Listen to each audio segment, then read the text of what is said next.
It's time for the Brouhaha Sports Show. Brouhaha Sports with award-winning sports writer Dale McKee and co-host Marshall Wood. Talking sports with the legends of the game and famous sports personalities. Brouhaha. Now to Marshall and Dale with tonight's guest. Good evening, everyone, and welcome to the night's Brouhaha. Dale McKee and Marshall Wood. Ready to get it on. How's it going, Dale? It's warm. It's warm. We got some, warm. I saw some stuff coming from the sky. What was that? I don't know. It hit my windshield. I didn't know what it was. I didn't either.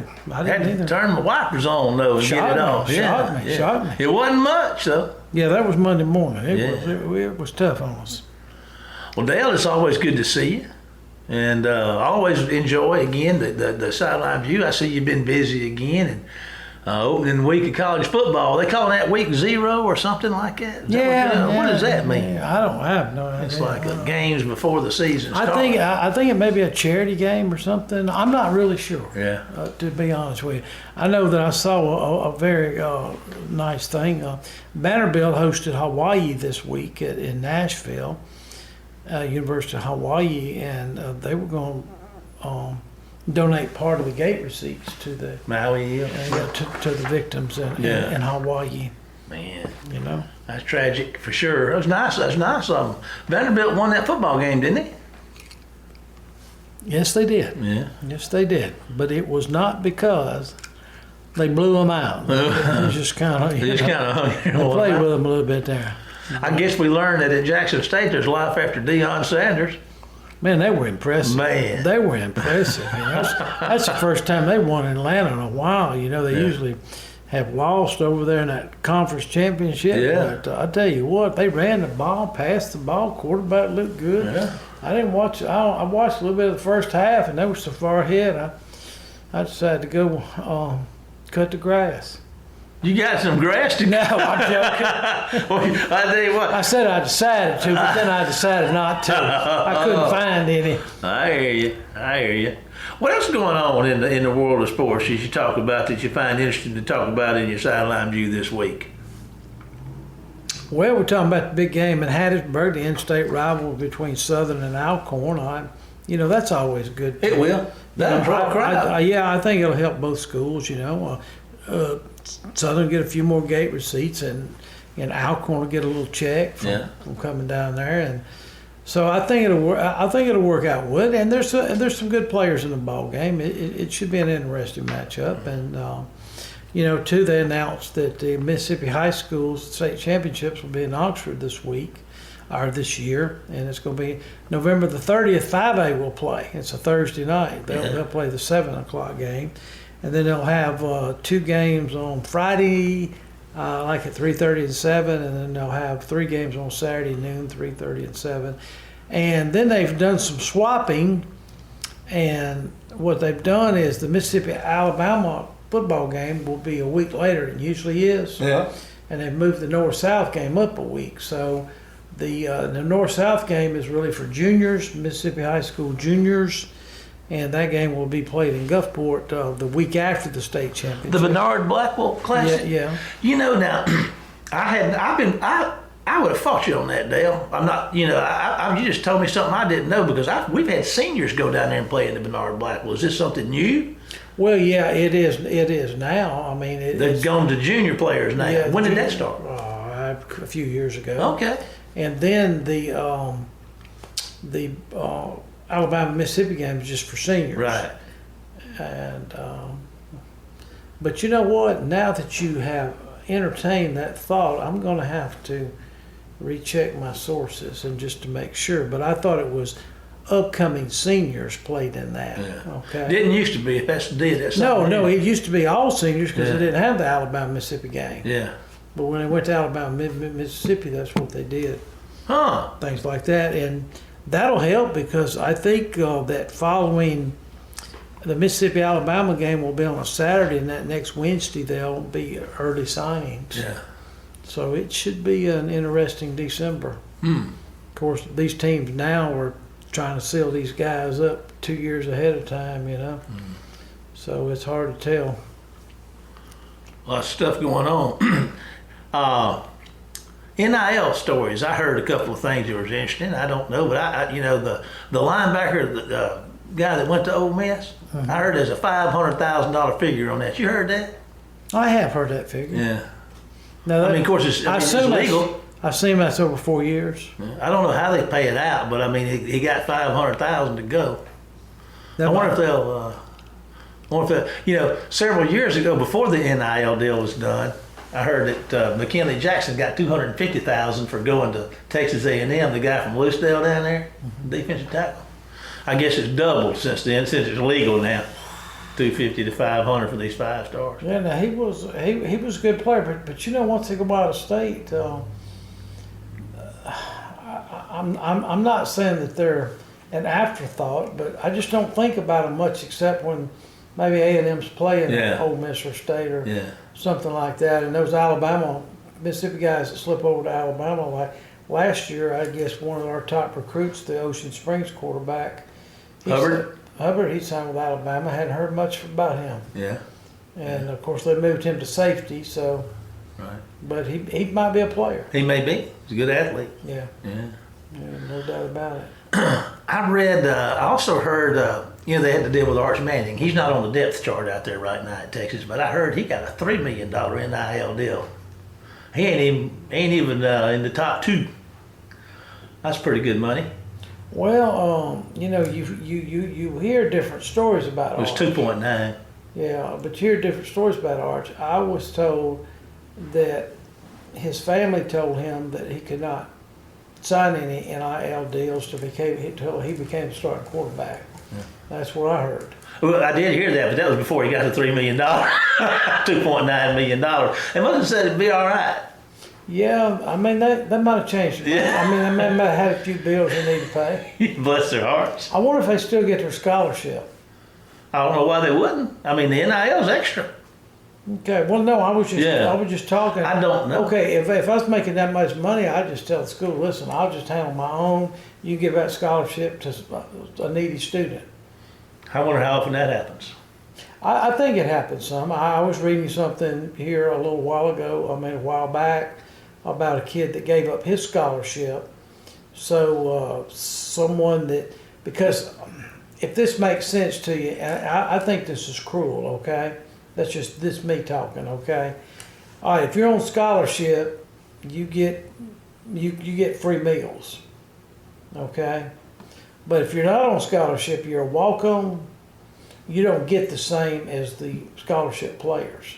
So there was players on the team that actually couldn't eat with the team, if that made sense. Yeah. And I thought that was cruel. I mean, that's just me talking there, And so I heard that one guy gave his scholarship up so he could make sure that one guy on the team got to eat. Mm-hmm. So you do hear some good things out of the NIL. Yeah, that's good. But I don't like it. Yeah. I think it needs to be reduced because I think it's going to cause division within the team. And everybody knows the worst enemy a team has is within its own team.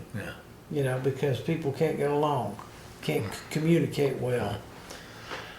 So I'm just saying what my thoughts are. I wish there'd be like a pay scale. Yeah. Okay, you make this if you're a freshman, sophomore, junior, senior for this position, Interesting combination here. I read where Alabama, every one of them, I don't know, it's 25, I think it's 50,000. I read an article, don't know if it's true, I read an article where everybody gets 50,000 on Alabama's football team.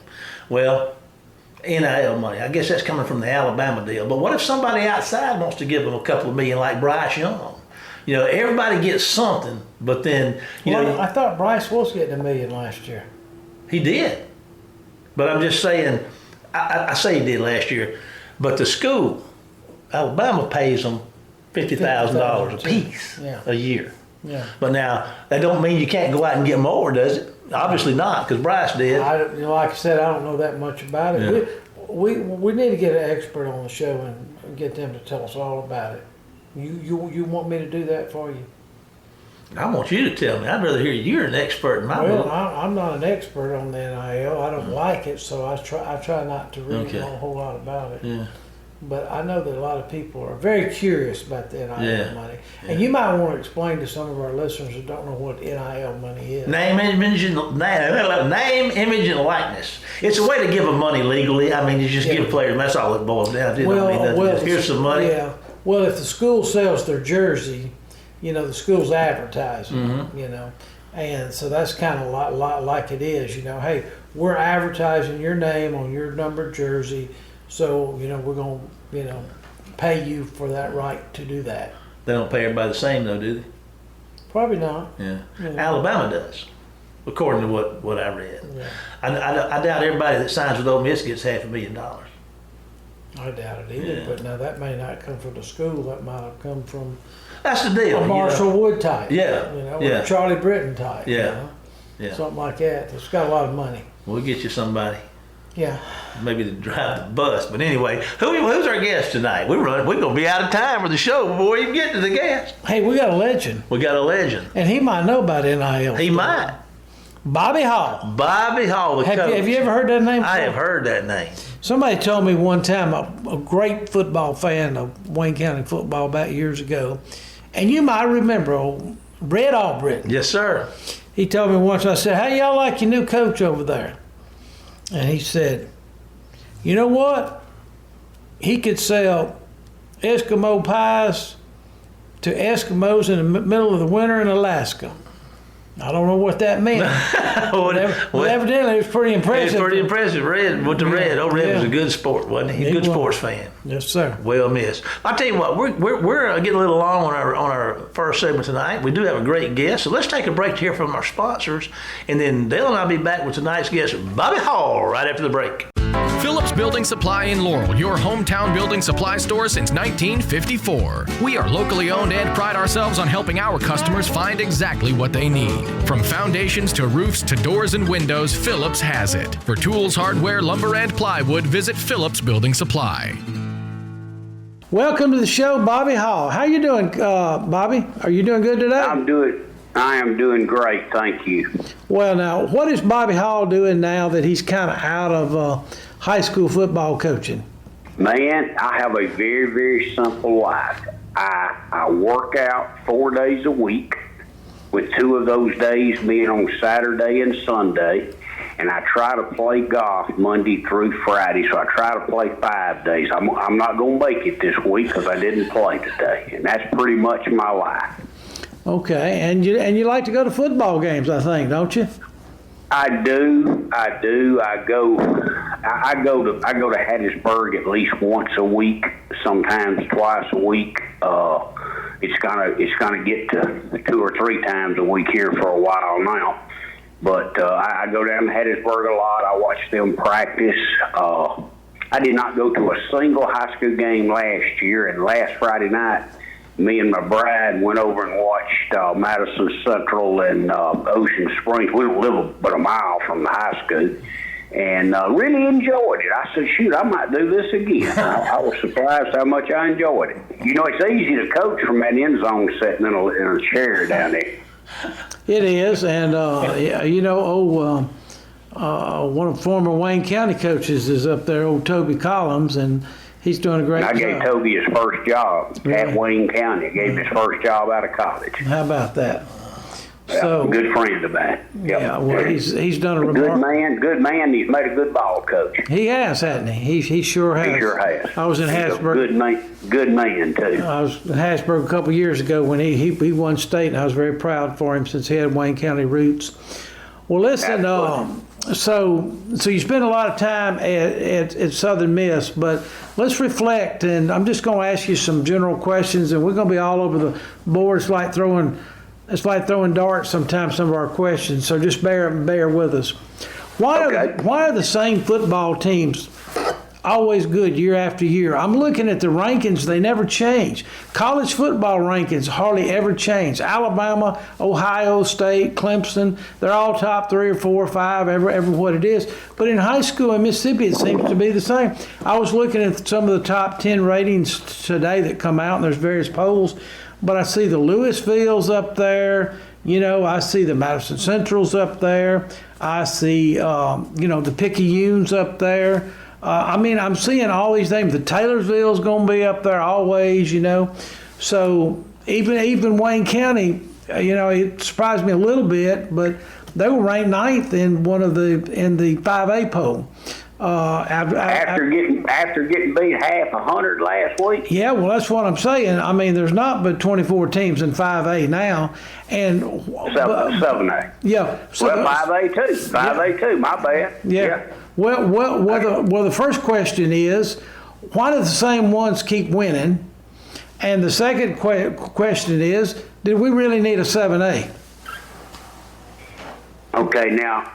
I'll answer the first question, and we're talking high school, not college, but why do the same schools keep winning? Man, it's pretty simple. These schools that continue to be good year in and year out have administrations that are committed to having a football program. West Point, Picayune, Oak Grove,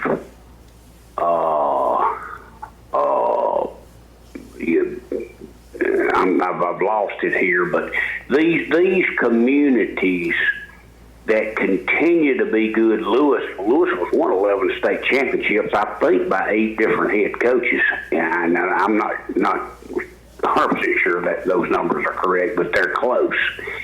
These communities are communities, and they have administrators at their schools that are committed to having a football program. It all begins at the top, does it not? Oh, absolutely. Now, I coached for 40 years. I coached under some good administrators, and I coached under some bad ones. You don't have to have their support to win, okay? But it sure does help. Yeah. You got places where, if the administration at Louisville doesn't support their football program, they won't be there long. I'll never forget, I had a young principal there, and he called me and asked me for some advice about who he was going to hire to be his coach. And I asked him, I said, you planning on staying in Louisville, or you planning on moving on? He said, I'm planning on staying. I said, you better hire this guy then. And I meant what I told him, and he hired the guy I told him, and he stayed there a long time. Yeah, well, that does. You don't have to have their support, okay? A coach can work hard and get the kids and do the things right and overcome that, but boy, it sure does help if you do. That's good. Well, listen, what about, them adding a 7A? Because it seems like, to me, you've kind of, you don't have but 24 teams in 5A now, and 6A and 7A. So it seems like you got 12 in the south, 12 in the north. Everybody's got a shot, I guess, now, right? The reasoning was to make it more equitable for the top school in each classification, all the way down to the bottom school.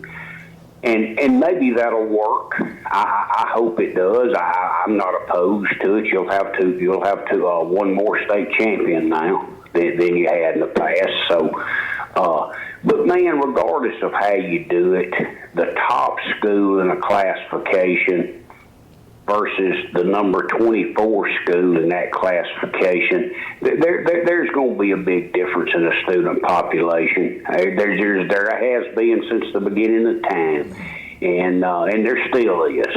So does it make it a little more fair, the student population from 1 to 24? Absolutely it does.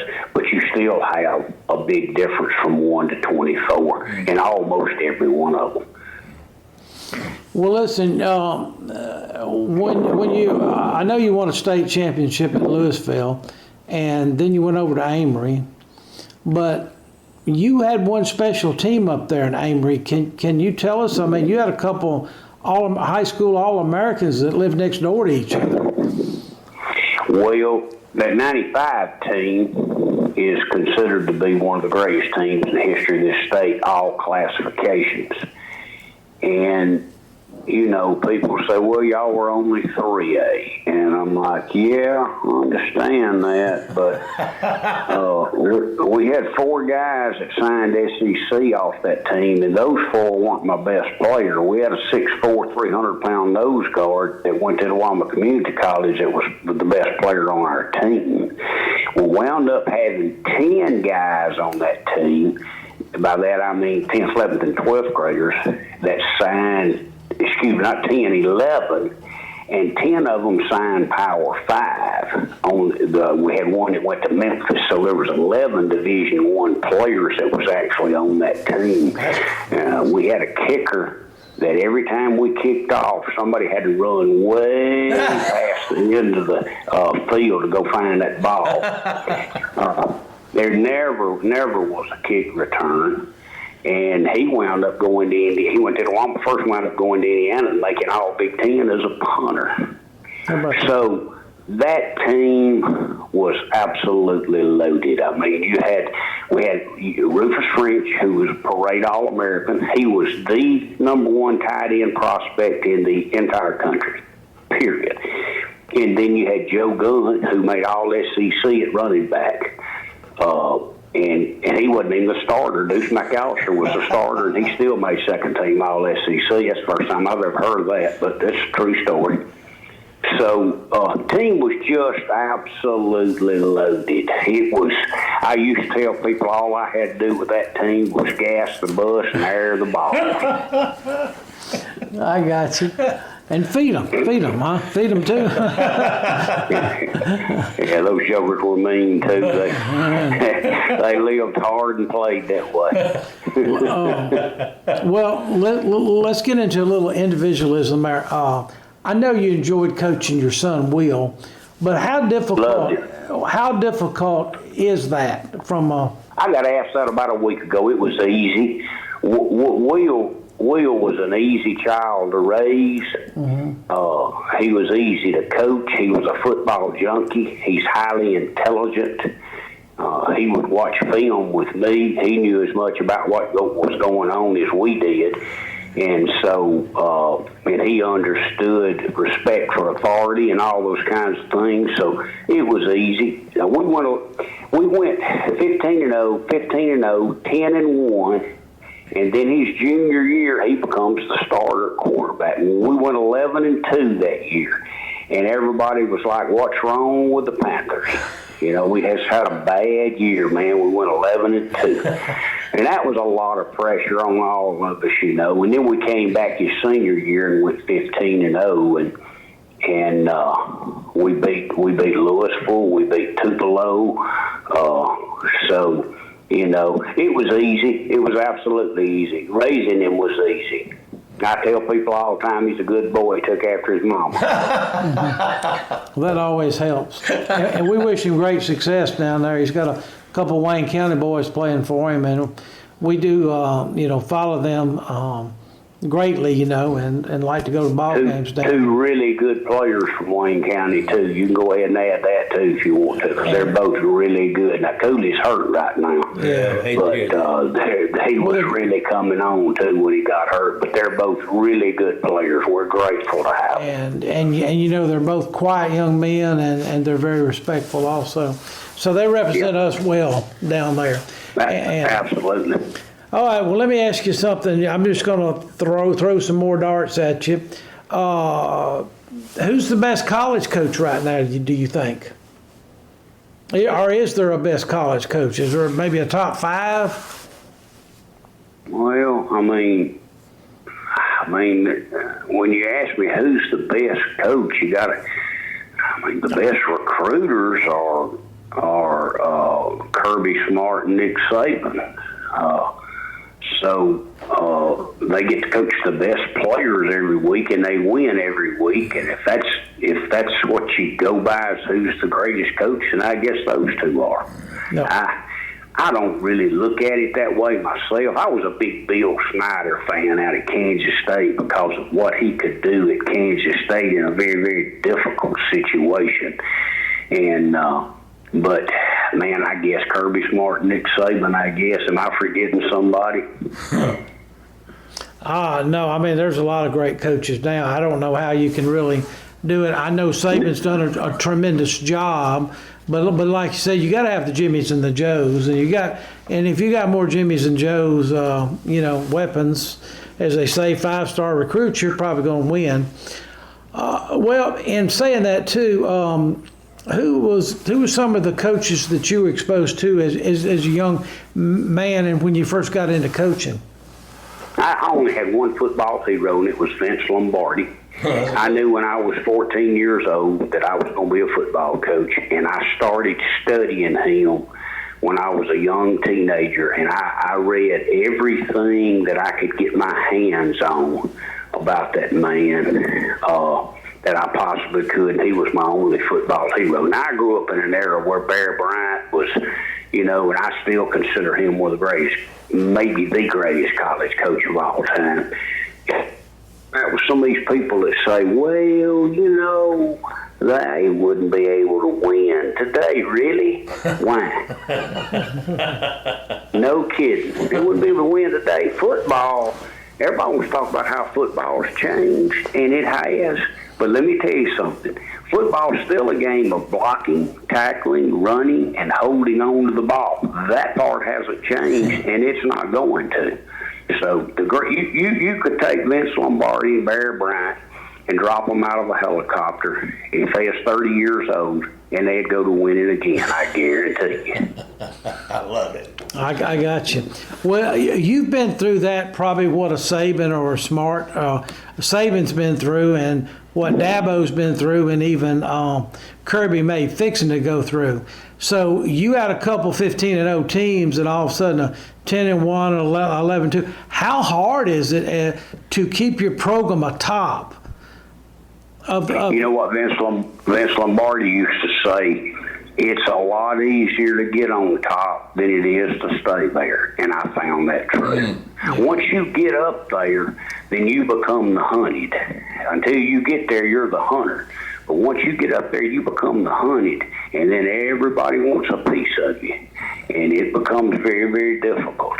The intense pressure that you go through is, and I don't mean outside pressure, I'm talking about self-inflicted pressure. I never had more pressure put on me from any community, school, fan base, or anything than I put on myself. So it was a long time from the 1st of August to the first Saturday in December, and it was a lot of stress, but boy, it was a lot of fun. Well, I think a key to the success is you got to have great assistant coaches. And I remember when you came to Wayne County and all the great assistants that you hired that went on and became great head coaches. What did you look for in an assistant coach? Number one, I wanted to know if this person was going to be loyal to me. Number one. Number two, I tried really hard to hire intelligent people. Okay? And if I could find somebody that would be loyal to me and they were intelligent, then I could teach them how to coach. And that was the two main ingredients that I looked for. And by the way, that staff I had at Wayne County, it's got to be one of the greatest high school staffs in the history of this state.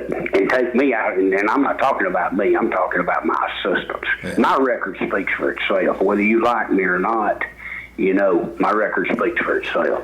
But that staff I had, holy cow, all-star staff. I think it was too. But listen, when you win, people do kind of resent you a little bit or get jealous of you, don't they? People don't like winners. I don't know why it's that way. But, people, for whatever reason, I guess human nature wants to see people do bad. I like to see people do good myself. But, for some reason, people don't like winners, and so it is what it is. But I was blessed to get to do something for 4 years that I loved, and I absolutely loved it.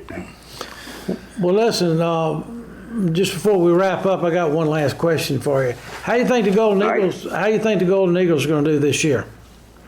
they're going to do really well. They've got a good football team. Nobody thinks they do. Now, when I say nobody, I'm not talking about the general fans. I don't know what they're thinking, and that's all I am as a fan. But I can see. I go to practice, and I think I still know a little bit about football. And all the prognosticators, no one is giving us any love at all. But I'm telling you, we've got a good football team. And you I don't know if you know this or not, but it's been rated as, our schedule has been rated as the most difficult schedule in the group of 5 in the entire country. Well, it's not an easy schedule. I know when you're going to Florida State and even Mississippi State and playing a very good Tulane team. I think they're going to be a very good Tulane team. They were very good last year. Yeah, that same Tulane team we beat in New Orleans. That's the one you're talking about? Yeah, that's what I'm saying. That's right. Yeah. That's right. Yeah. The one that beat Southern Cal. That did slip my mind for a minute, but all I remember is they beat USC in the Cotton Bowl, and they won their conference. So they're getting a lot of things, and they went 12-2. They went 12-2. Half of that 2 was USC. There you go, and everything. So anyway, Coach, I enjoyed it. Marshall's going to wrap it up for us. Coach, I'm the timekeeper, so I'm going to just ask you to hang on with us. We're going to take a break right now to hear from some of our sponsors and be back with tonight's final segment right after this word. Phillips Building Supply in Laurel, your hometown building supply store since 1954. We are locally owned and pride ourselves on helping our customers find exactly what they need. From foundations to roofs to doors and windows, Phillips has it. For tools, hardware, lumber, and plywood, visit Phillips Building Supply. Welcome back, everybody. Got to wrap it up right quick. We had Coach Hall, and I tell you what, he gets going, man. He's rolling, and the show's rolling. It's hard. He's awesome, isn't he? I don't know how we can close this show. I don't either. He's a legend, and just love him to death. And I know he did a lot for this local community. Yeah.